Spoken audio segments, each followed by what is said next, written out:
Et bonjour à tous, on est de retour pour une critique père et fils. Je suis le père. Et je suis le fils. Et on se retrouve aujourd'hui pour le film F1, le dernier film avec notre cher Brad Pitt, et réalisé par le réalisateur de Joseph Kosinski, qui avait déjà réalisé le Top Gun de Maverick avec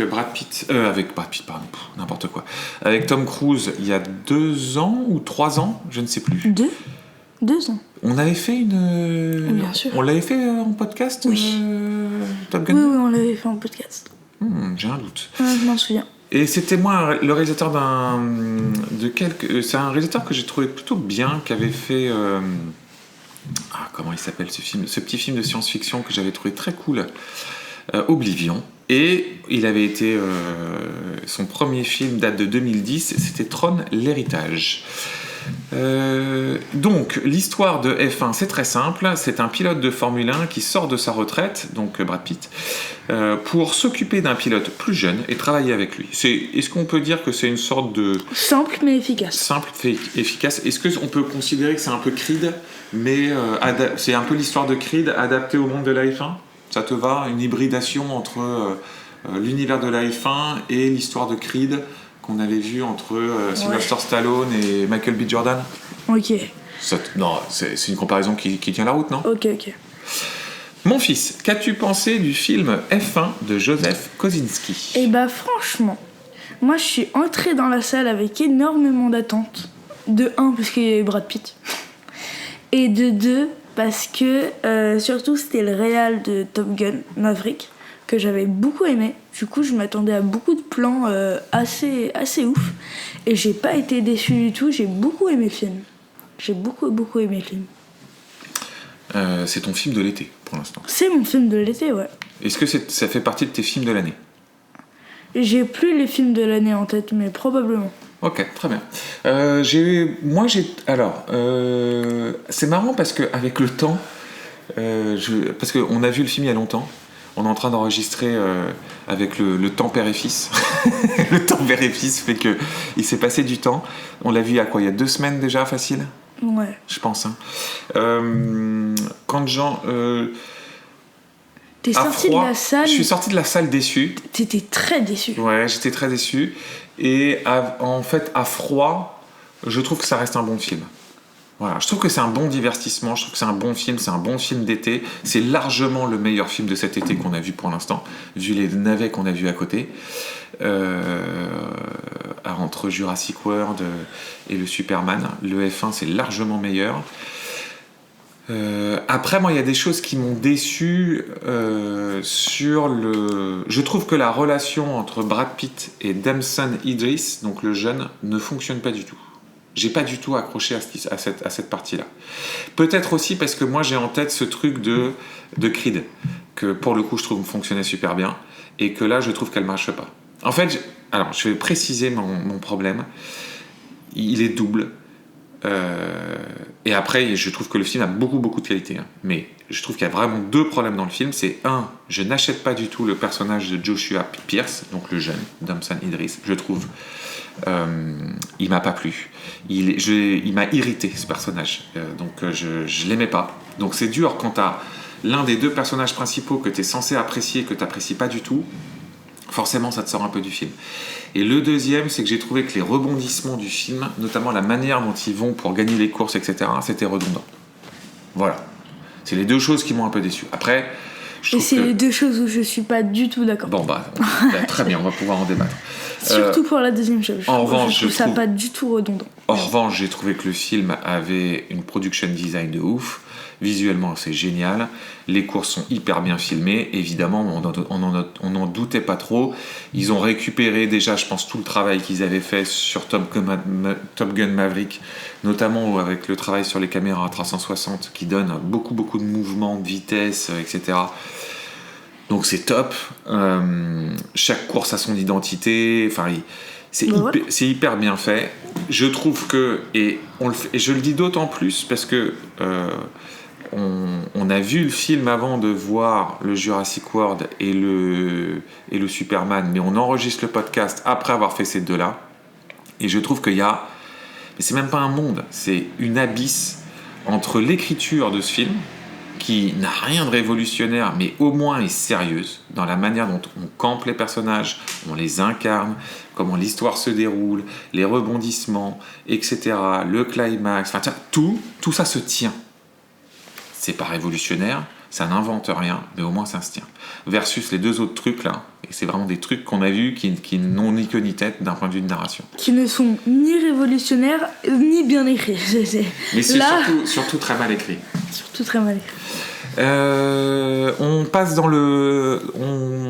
Dans le réel. Dans le... Non, ah non, le réel c'est à la fin. La réel, pardon. Le scénario. Le scénario. Alors, je vais étoffer un petit peu plus. Donc, Brad Pitt incarne un pilote pas loin de la retraite, même si c'est pas vraiment dit comme ça. Mais en fait, c'était un pilote qui était en mode le rookie espérance, l'espoir de l'année, et il a eu un accident qui l'a gravement blessé. Et du coup, il a arrêté pendant un moment la F1. Il a complètement arrêté la F1. Il a complètement arrêté la F1, et puis à un moment, son ancien pote avec qui il conduisait l'appelle pour qu'il revienne dans son écurie. Dans son écurie. Ce qu'il faut préciser, c'est que donc ce pote-là est interprété par Javier Bardem, et en fait il possède une écurie, il y a mis tout son argent dans cette écurie, sauf qu'ils sont constamment derniers, ils n'ont jamais réussi à marquer un point. Et si à la fin de la saison il n'a pas marqué un seul point, il perdra le contrôle de son écurie. Et donc il vient un peu en désespoir de cause chercher son pote pour lui dire s'il te plaît, aide-moi à marquer un point, quoi, en fait, et à aider mon rookie qui est censé être un type super bon, mais qui n'a pas ni le mental, ni l'intelligence de course, etc. etc. Et moi, là, toute cette partie-là, je trouve qu'on retrouve vraiment le canevas Creed dans lequel tu as je sais plus comment il s'appelle, c'est pas Apollo Creed, c'est... Bon bref, on s'en fout. Le personnage, le fils d'Apollo Creed, interprété par Michael B. Jordan, qui a un talent ouf, qui se rapproche du vieux briscard Rocky pour réussir à gagner et à atteindre son plein potentiel. Pour moi, c'est exactement le même canevas et ça démarre exactement de la même manière. Et donc ensuite, on va suivre comment Brad Pitt intègre l'écurie. On a la figure classique de l'ancien versus le nouveau. L'ancien qui a une manière de s'entraîner qui est très à l'ancienne. Le nouveau qui a une manière de s'entraîner qui est très technologique. Ça, on l'a vu 1000 fois, mais ça fonctionne très bien. C'est très efficace. Tu as cette idée de quelqu'un qui est très calculateur versus quelqu'un qui est très émotionnel. Enfin, pas émotionnel, mais très instinctif. Brad Pitt, tu sens qu'il est très instinctif. Mais lui, il n'est pas calculateur. Hein. Justement, il n'a pas l'intelligence de course. Il n'a pas l'intelligence de course. Et c'est là où Brad Pitt est génial dans son personnage. Oui, parce que Brad Pitt t'incarne en fait une sorte d'ancienne génération qui était instinctive. Mais t'as plein de plans avec le jeune, tu sais, dans lequel il est dans le simulateur, il calcule tout à la seconde près. Tu vois, les trucs pour s'entraîner, c'est des trucs très informatiques, données. Donc on oppose le monde de la data, qui est le monde des nouvelles technologies, face au monde de l'instinct, qui est incarné par Brad Pitt. Donc, pour moi, tout ça, ça n'a rien de neuf, mais c'est très efficace. Ça fonctionne. Et tout ça dans un univers de F1 que moi, je connais un petit peu sans être un fan, parce que j'ai suivi la F1, mais je l'ai suivi dans les années 2000. Donc, ça fait vraiment longtemps que je la suis plus, mais j'ai les notions. Et toi, par contre, c'est quelque chose que tu suivais pas du tout. C'est quelque chose que je suivais pas du tout, mais avec la mère, on a tous les deux adoré le film. Du coup, on s'est mis dans la série Formula One sur Netflix, qui est très bien. On est à fond dedans. Voilà, c'est tout. Mais je trouve que ce qui est intéressant, c'est que tu racontes que toi, qui n'es pas du tout dans la F1, t'as pas du tout été perdu dans l'histoire, non. Dans les enjeux. Pour le coup, je trouve que c'est très efficacement expliqué. Oui. Je pense que quand on peut aller voir le film sans ne rien connaître de la F1 et comprendre les enjeux, rentrer dans l'histoire. Après, si moi je connaissais un peu. Je connaissais un peu, mais enfin, ça change rien au fait que c'est très bien. Toutes très les bien techniques expliqué. de course, comment tu as toute la partie tactique, etc., qui peut être très abscon, je trouve qu'elle est très bien expliquée. Oui, oui, je suis d'accord. Et du coup, moi, je fais un parallèle là par rapport aux autres blockbusters. Je trouve ça intéressant de voir à quel point ce film, en faisant de la simplicité et du classicisme dans sa manière de raconter son histoire, et finalement en s'appuyant beaucoup plus sur l'incarnation de ses personnages et l'univers qu'il décrit, est beaucoup beaucoup plus efficace que plein d'autres films qui essayent de faire des trucs un peu zarbi. Et là, pour le coup, moi je vais faire un parallèle parce que c'est le podcast qu'on vient d'enregistrer juste avant avec Superman, dans lequel ils essayent de faire d'exploser complètement la narration classique d'un Superman en faisant un truc complètement différent. Bah, pour moi, ils se perdent complètement. Et c'est là où je trouve que l'importance de d'abord essayer de raconter une histoire qui se tient, elle est hyper importante. Et je trouve que l'une des vraies qualités de F1, c'est que son histoire, elle se tient. Voilà. Elle est simple, elle est classique, mais elle se tient. Elle explique bien son univers. Elle s'appuie sur des archétypes de personnages, certes, qui sont classiques, mais qui fonctionnent très bien. Et qui, une fois bien interprétés, avec des acteurs qui fonctionnent bien, alors moi j'ai mis mon bémol sur le jeune, mais après on a d'autres qui l'apprécient. Toi t'aimes bien le jeune. Ah, moi j'aime beaucoup le jeune. Donc voilà. Moi j'adore la chimie des deux. Et Donc, puis le personnage de Brad Pitt, je pense que c'est l'un de mes personnages préférés dans tout ce que j'ai vu.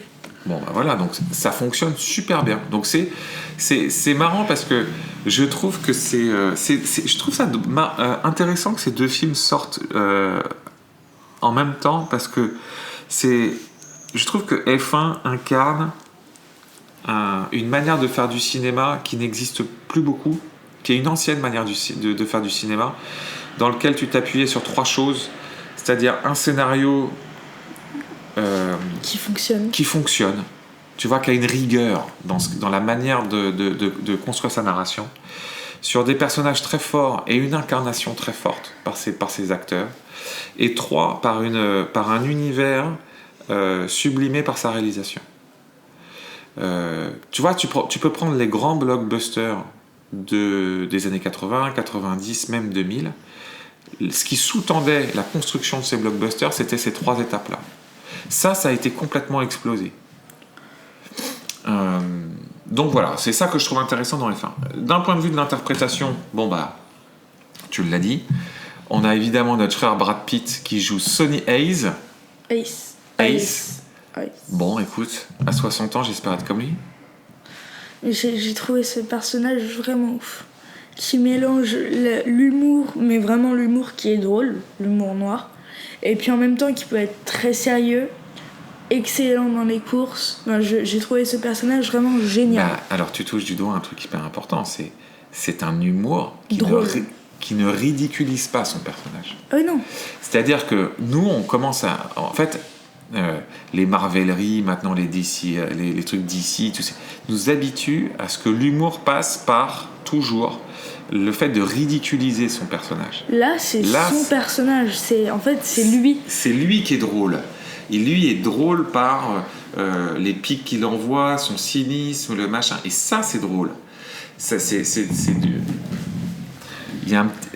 Moi, ça m'a rappelé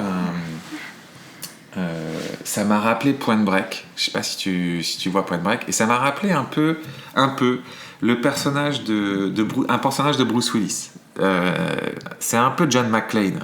Tu vois, dans cette manière un peu cool, tu vois, de faire les choses, un peu casse-cou, etc. Il me fait penser aussi au personnage de Prison Break. Ouais, qui est moins drôle. Scofield. Je le trouve drôle. Je trouve qu'il peut... Ouais. Et puis tout ce mélange-là, incarné par Brad Pitt, j'ai trouvé ça juste fantastique. Ouais, très bien. Pour moi, Brad Pitt, dans ce rôle-là, il incarne un peu ce qu'incarnait Bruce Willis à l'époque. Tu vois, ce personnage un peu cool. Je le trouve en mieux, je trouve. Ouais, peut-être en mieux.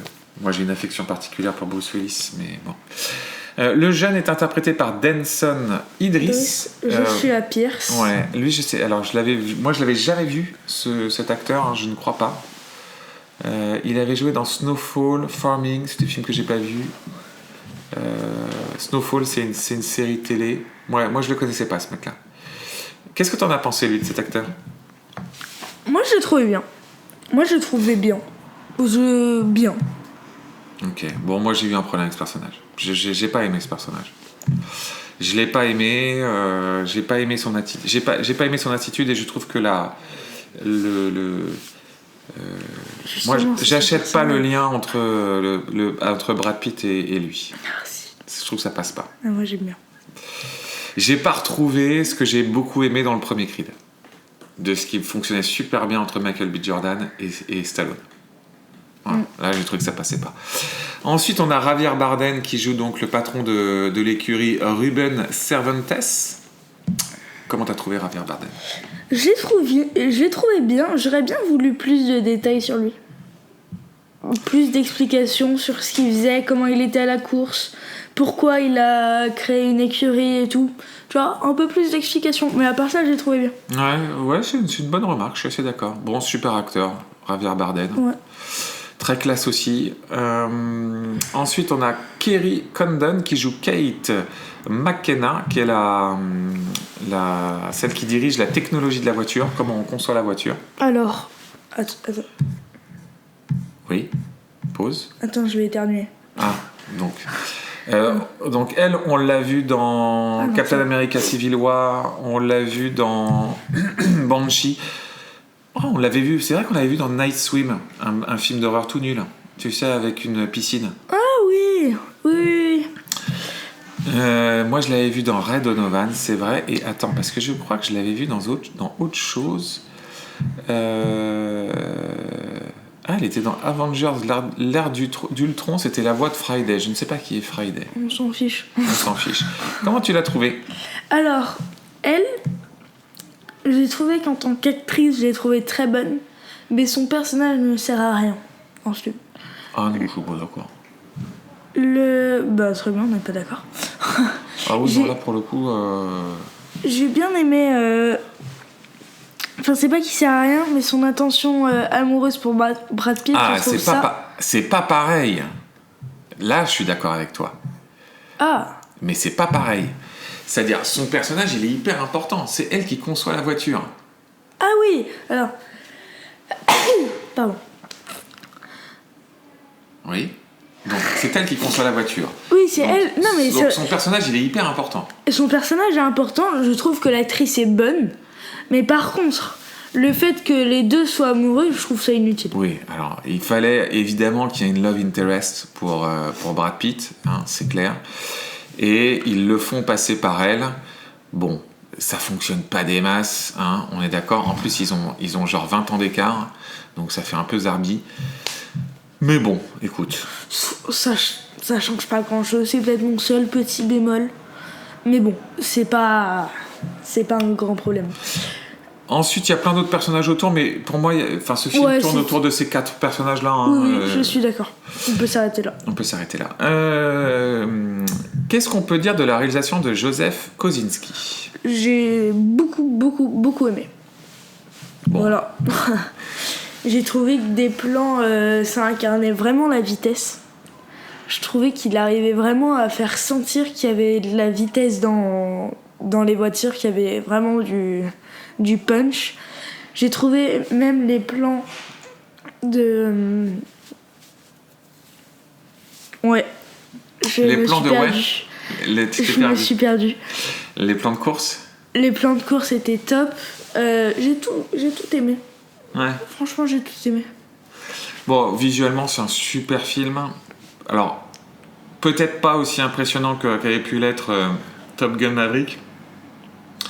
Je pense que c'est dû aussi au fait que même si les courses ont chacune leurs enjeux narratifs, elles ont une forme de redondance. Et moi, pour moi, c'est le deuxième écueil que j'avais, c'est que elles sont pas assez singulières les unes par rapport aux autres. En revanche... Et c'est là où moi je suis pas d'accord avec ça. Et la mère n'est pas d'accord avec ça non plus. Ok, mais très bien, j'entends, ok. En revanche, je trouve que tout ce qu'ils ont récupéré et ce qu'ils ont affiné sur la manière de représenter la vitesse, ça c'est hyper bien fait. Pour le coup, on se sent au cœur de la course, j'imagine, on l'a jamais vu, parce que j'essayais d'imaginer. On en a vu d'autres films, hein, parce que tu vois, on avait fait Gran Turismo, on avait plutôt bien aimé. On avait bien aimé, mais pas autant que ce film. Pour le coup, pas autant que ce film. Moi, j'avais vraiment... Mais j'ai vu du Gran Turismo. Mais oui, on l'a vu, on en a même fait un podcast. Oui, non, on avait été vraiment surpris, on avait été très agréablement surpris. Gran Turismo 7, ouais. Mais non, moi, je préfère largement ce film à Gran Turismo, pour le coup. Ouais, j'avais bien aimé aussi Gran Turismo. Mais là, pour le coup, on sent déjà qu'il y a une ampleur dans...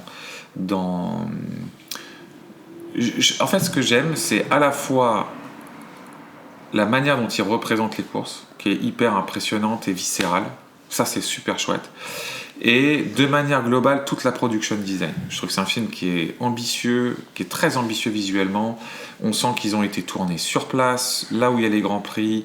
Ils nous font rentrer dans tout ça. Franchement, c'est génial. C'est hyper bien fait, hyper carré, comme on aime, quoi, tu vois. Et tu vois, ça fait partie de ces films où même si tu dois avoir plein de CGI dans tous les sens, tu les vois pas, ou tu les vois très peu. Ça s'efface derrière cette forme de réalité et de choses dans lesquelles ça nous emmène. Et ce qu'on retrouvait déjà, ce qui était hyper impressionnant dans Top Gun Maverick, qu'il faudrait que je revoie d'ailleurs, parce que je ne l'ai pas revu. Donc super expérience. C'est un film très expérientiel. Oh oui. Hein ? Tu vis une expérience de Cinoche. Oui, c'est vrai.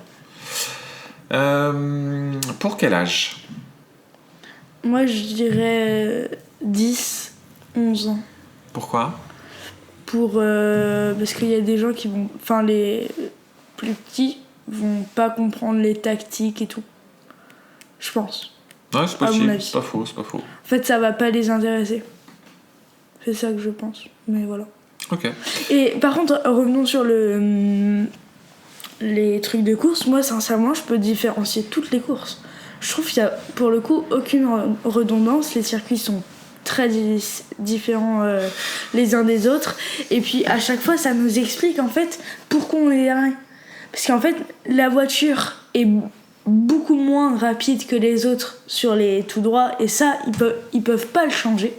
Mais par contre, ce qu'ils font, c'est que Brad Pitt et Kate McKenna, la directrice pour créer les voitures, les deux, en fait, Brad Pitt dit on peut que dépasser tout ce qui est McLaren, Ferrari, Mercedes, on peut que les dépasser dans les virages. Et à chaque fois, en fait, je trouve qu'ils changent des choses sur les voitures, et ça, je l'ai vu. Ça, je l'ai beaucoup vu et j'ai beaucoup aimé. Je trouve qu'on peut vraiment différencier toutes les courses. Non, mais j'entends. Mon point, c'est plus... le côté... comment dire ils utilisent tout le temps la même technique. C'est quand même un peu redondant, ce truc-là, j'ai trouvé. Toujours pas d'accord, mais avec... bon, voilà. Mon fils, est-ce qu'on conseille le film F1 de Joseph Kosinski ? Tout à fait. Et je mets un 18 sur 20. 17,5. 17,75 sur 20. Ah ouais, t'en vois fort. Ah mais j'ai beaucoup aimé celui-là. Ça me rappelle qu'on n'a pas mis de note à Superman. Tant mieux. Il n'y avait pas besoin. Donc on répète, pour toi c'est ton film de l'été ? Ouais. Bon, tu le conseilles fortement ? Fortement. Super expérience ? Ouais. Bon, je suis d'accord. Super film. Enfin, non, moi je suis sorti déçu, mais en vrai, c'est un très bon blockbuster. C'est une très bonne expérience dans la continuité de ce qu'on avait pu vivre avec le Top Gun Maverick 2. Une sorte d'hybride entre Top Gun Maverick 2, Creed, tout ça dans le monde de la F1, avec un Brad Pitt au top et un Joseph Kosinski qui sait toujours aussi bien matérialiser la vitesse. Un côté très émotionnel, sensitif, viscéral dans la manière de filmer tout ça. Bref, non, c'est très bien. Je le recommande aussi chaudement. En tout cas, s'il y a un film pour l'instant à aller voir dans ce mois de juillet, c'est celui-là. C'est sûr et certain. Tout à fait. On est d'accord ? Tout à fait. Bon, très bien. Est-ce qu'on a quelque chose d'autre à dire sur le film F1 ? Non, pas plus que ça. Pas plus que ça ? Et du coup, je te dis à bientôt, mon fils. À bientôt. À bientôt.